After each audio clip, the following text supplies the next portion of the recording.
Hey guys, Jude here. Brand new episode. Today we're talking about the iconic SL1200 MK7 from Technics. Before I get into the actual product, let me give you a brief rundown about Technics as a brand. Technics starts off in 1965 by Panasonic.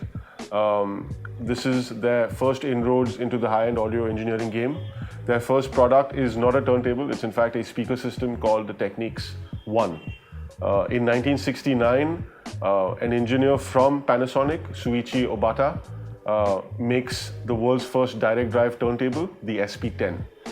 This is done to compete with frequently seen issues with belt-driven turntables like slow startup, inconsistent speed, and slippage. The core technology used on the SP10 becomes the very foundation for the SL1200 series, which would launch a few years later in 1972. It features a direct drive motor, a very rugged design, and extremely good speed stability. At the same time, you've got this burgeoning culture called hip-hop exploding in New York, and you've got DJs like Grandmaster Flash, Kool, Herc, and Africa Bambaataa sort of invent turntablism, including techniques like cutting, scratching, and beat juggling. DJ Kool Herc from the movie Beat Street, huh? Don't fuck with me.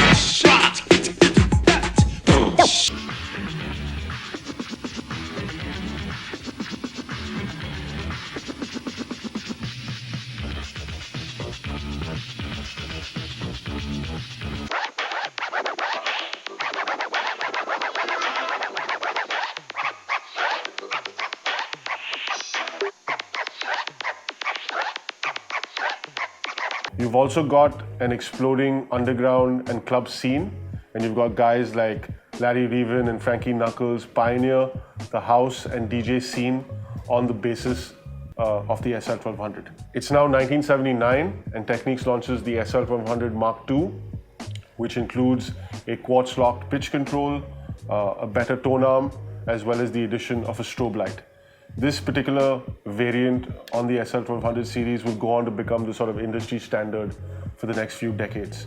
Technics will also go on to launch variants and upgrades including the Mark III, the Mark III-D, the Mark V over the next few years, add in things like better dampening, better anti-skating mechanisms. The fundamentals, however, of the SL1200 continue to remain the same, the focus being an extremely durable turntable that also happens to be very, very precise. So it's now 2010, and Technics decide to can the SL1200 program, which comes as a big shock to DJs, hi-fi guys, as well as collectors in general. It creates this entire underground market where prices sort of just skyrocket.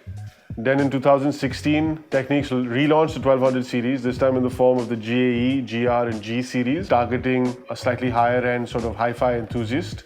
This comes with a magnesium-based tone arm, a heavy composite platter, as well as this new coreless motor technology. It's now 2019, and Technics launched the SL1200 MK7 with innards, a custom die-cast aluminum chassis, a dual aluminum and rubber-based platter, as well as a redesigned tone arm.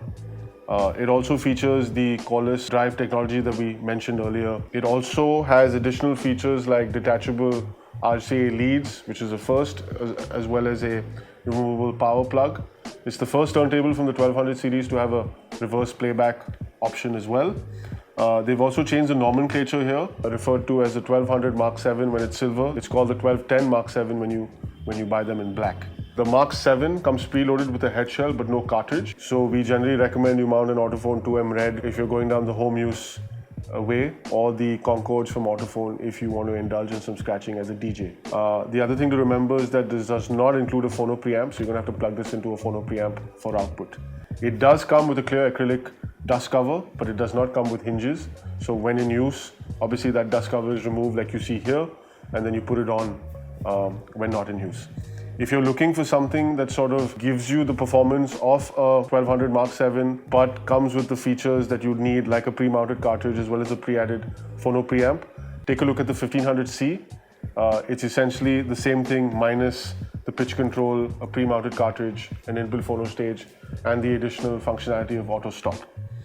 While the 1200 MK7 is still obviously the de facto choice for DJs across the world, it's now a very serious option for people who want to integrate this into home use because it's a fundamental great turntable in terms of speed, reliability, and low noise floor, as well as an exceptional tone arm for tracking. That was a very brief introduction into Technics and the entire history behind the 1200. I'll end with a couple of bits of trivia and a personal anecdote.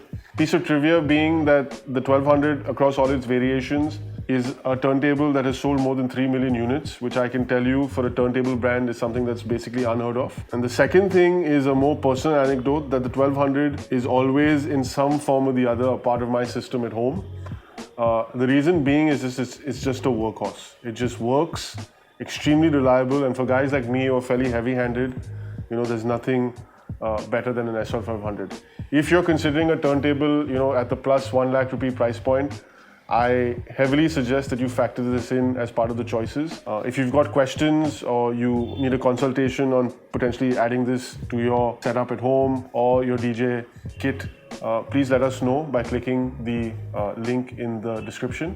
And I look forward to seeing you guys very soon on a new episode.